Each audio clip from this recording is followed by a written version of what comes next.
ये है 2014 से पहले का भारत, जो आप इन तस्वीरों में देखकर अंदाजा लगा सकते हो कि कैसे रही होंगी हमारे भारत देश की फॉरेन पॉलिसीज। दोस्तों, 2014 में प्रधानमंत्री नरेंद्र मोदी को सत्ता में आने के बाद भारत की फॉरेन पॉलिसीज यानी विदेश नीतियों में कई इम्पोर्टेंट बदलाव देखने को मिले हैं।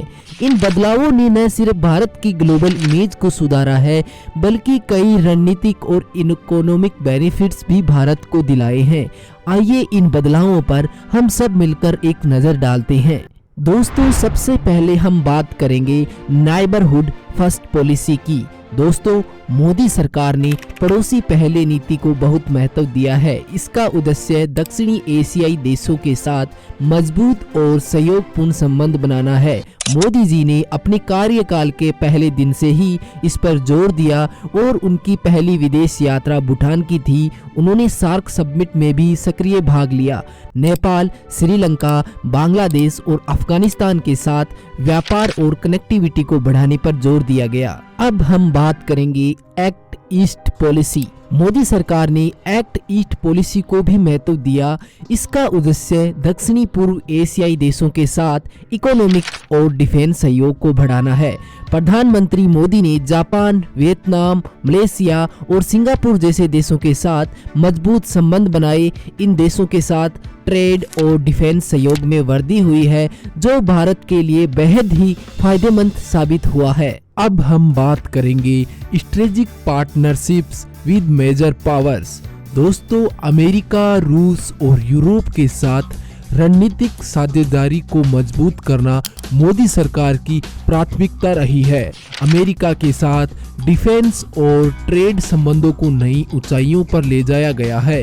रूस के साथ S-400 मिसाइल डील और अन्य रक्षा सौदे महत्वपूर्ण रहे हैं। और रशिया भारत का बहुत पुराना विश्वस्त मित्र रहा है और अब बायर सेलर की भूमिका से निकल करके हम दोनों देश मिलकर के हर क्षेत्र में आर्थिक संबंधों को बनाने की दिशा में आगे बढ़ रहे हैं।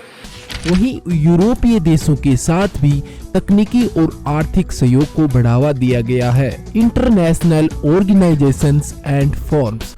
दोस्तों, मोदी सरकार ने अंतर्राष्ट्रीय संगठनों और मंचों पर भी भारत की भूमिका को मजबूत किया है। संयुक्त राष्ट्र में भारत की स्थायी सदस्यता यानी परमानेंट मेंबरशिप की मांग को जोर शोर से उठाया गया है। G20, ब्रिक्स और SCO जैसे मंचों पर भी भारत की उपस्थिति और प्रभाव में वृद्धि हुई है। Economic diplomacy. दोस्तों, आर्थिक कूटनीति के क्षेत्र में भी मोदी सरकार ने उल्लेखनीय कार्य किया है। Make in India, digital India और स्टार्टअप इंडिया जैसी योजनाओं को वैश्विक मंच पर प्रस्तुत किया है।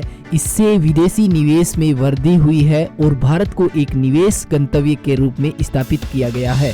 Challenges and criticism. हालांकि मोदी सरकार की विदेश नीतियों को लेकर कुछ चुनौतियां और आलोचनाएं भी हुई हैं।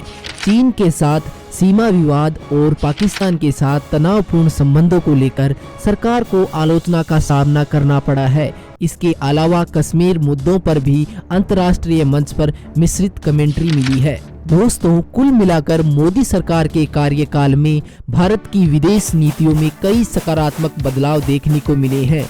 इन नीतियों ने भारत को एक महत्वपूर्ण वैश्विक खिलाड़ी के रूप में स्थापित किया है, यानी एक इम्पोर्टेंट वर्ल्ड प्लेयर के रूप में।